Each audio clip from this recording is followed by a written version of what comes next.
Hey guys, welcome back to the channel, and if you're new, I'm Mojo. Thank you so much for clicking on the video. I'm shooting this intro well beyond me actually making the video, so I just wanted to say that I'm definitely going to be making merch. I want to know what you guys think about it. It'll be like tank tops, t-shirts, sweaters, even hats. If you guys are up for that and you totally purchase some, just let me know down in the comments or even DM me on Instagram. Instagram's always down below. And I also want to make a name for my fan base, which is you guys, the people that watch the videos. I'm so thankful for you guys. You don't even understand. And if you have any ideas, just bounce them off of me, whether it's in the comments or it's on Instagram. Just let me know. I'm thinking something like the GT Gang or like Jack Stand Junkies I kind of liked a lot. But I don't know. I'm really open to ideas. So just let me know. And without further ado, I hope you guys enjoy the video. I'll see you at the end. Right, guys, so I have the wheels taken off on both sides. Figured I wouldn't show you guys that because everybody knows how to take off wheel. But if you don't, I'm sure there's other tutorials. But basically what we have here is the kit replaces all of this. Every single component. We're talking sway bar links, sway bar bushings. We have every control arm. Even has a ball joint that I don't know if I'm going to replace because it requires a special ball joint tool.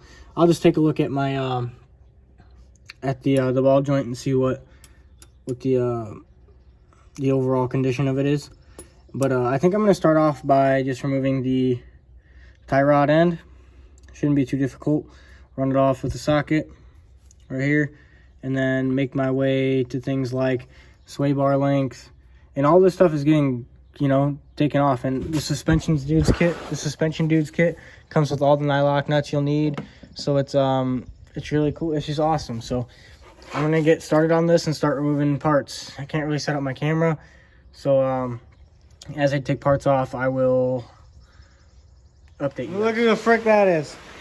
So we ended up removing crap. It turns out actually what I did, remove the rotor, caliper, remove ball joint, tie rod in. Can't get this freaking control arm out, but everything else seems to have came out pretty nicely so far. So we put the new bushings on the sway bar, and we are putting in the new lower control arm. As you can see, the polyurethane difference is just awesome. So getting ready to throw that bad boy in right now. A lot. This actually has been a way heftier job than I even thought it was going to be, so I've been really focused on it. But I removed this Crossmember from the top. It's two 14 millimeters on this side, two 14 on that side, or it's 13 millimeter, my bad, 13 on this side, 13 on that side, and it comes right out. Yeah, you actually have, on that side, you don't need that out of the way to do it, but on this side, it's an 18 mil for the upper control arm, the upper ball joint. Yeah, that's completely removed right now. So you actually do need to remove that cross member to get to this side, unless you can try to figure it out with like some type of stubby wrench. But that's what works for me, so I'm going to throw in the new one. I had a lot of problems with the lower control arm on the driver's side. This is a passenger side. So I actually had to go and get a new bolt and nut. I had to cut it out. And then, yeah, tomorrow I'm going to go get a ball joint press. I'm going to remove the entire ball joint and put in the new ones, and then I'll be able to throw everything together tomorrow. The sway bar, I had somebody come and help me with the sway bar, so I would definitely recommend that. Have somebody help you, because that was a pain in the that was a pain in the butt to do with two people, let alone one. So I would recommend two people at least for the sway bar. So I'll move on to the next thing, and I'll try to help, try to just document this as best as I can. But like inner tie rods I'll get to. I can't think of anything that was like super difficult.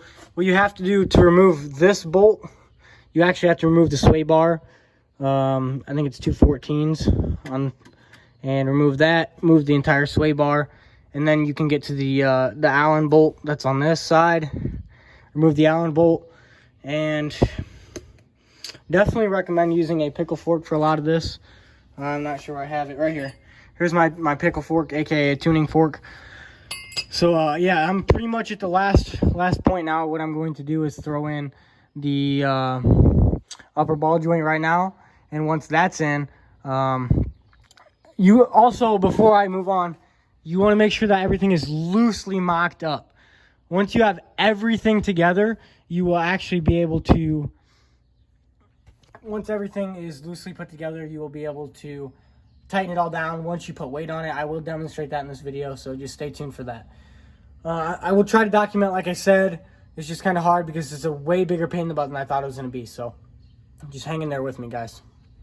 All right, guys, as you can see, here's my inner tie rod, and you can see it's just, this thing should not even be dropping. Like, it should be able to hold its own weight easily. And I can just, yeah, this thing needs replaced. I have the boot removed.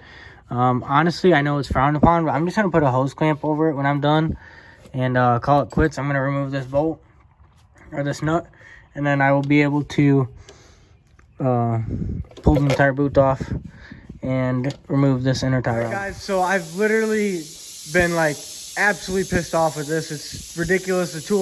The kit that you get from O'Reilly's that, you know, you can, you know, put in your new ball joints, absolutely garbage. It's seriously ridiculous. I can get them off, but with this kit I could probably do it on my 3000 GTs, but just how large these ball joints are, I can't even do them. Like, I'll just show you. So the ball joint, here's the ball joint right here. It's all greasy, but it fits over it perfectly. It would work in theory, but it's just such like a perfect fit that if it sways off one way or the other, the impact, it'll suck it to the side, and then it'll actually, the collar will eat it. So you have to take it out, hammer it out, or whatever. So what I'm doing is I call the local shop to me. He's a good guy, and he said that he can press them in for me for like 20 bucks. I'm going to bite the bullet and spend 20 bucks on getting these pressed in because I have everything else ready to do that. Actually, I have to remove a inner tie rod, and I'll show you what I'm talking about here. I got the entire passenger side done.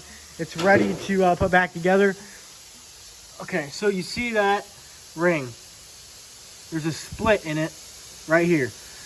You can actually split the ring or move the ring apart, move it back onto this, and then you can take a big crescent wrench to that, turn it off, and then you can insert your new tie rod.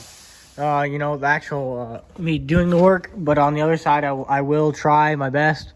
What I did was without putting in the knuckle was completely out.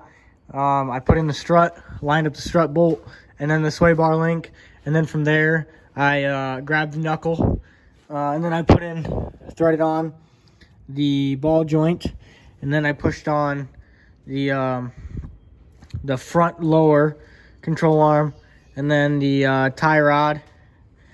And then from there, I pushed it up into the upper control arm. And everything is softly mock up. There's like a lot of play in all of this. We'll go around after. Actually, right now what I'm going to do is jack it up from the ball joint, put some weight on it, and then tighten everything. Okay, so what I did to start here is once you put the strut in, you're going to loosely mock up this bolt. And then after that, I put in the sway bar link, loosely mock that up, and then that's when I put in the knuckle. You want to line up the ball joint, put a nut on that, and then you can line up your steering rack and pinion, your end links, and your lower control arm, and put a nut on those. These are all loosely mocked up. Like, I could easily take them out, and then your upper control arm. And then once you have that together, like I have right now, I jacked it up as high as this could go. Or if yours goes higher, you want to go until right before it lifts the car up, so it acts like it has weight on the car. And that'll be your final position instead of having the car down on the wheel and trying to tighten it. So yeah, that's where I'm at. I'm going to button everything up, tighten this up, and then compress my caliper and throw the wheel back on, and then she'll be ready for an alignment. Watch the video. I know I didn't get into it as much as like I really wanted to, but it was actually a huge learning process for me as much as it would be for you looking up this video. So I hope that I covered a lot of things as much as you wanted, but if not, feel free to message me. I'll leave my Instagram down below, and you can always just comment on the video. So Tomorrow I'm going to be throwing on new tires and then getting alignment. So stay tuned for that next video, guys.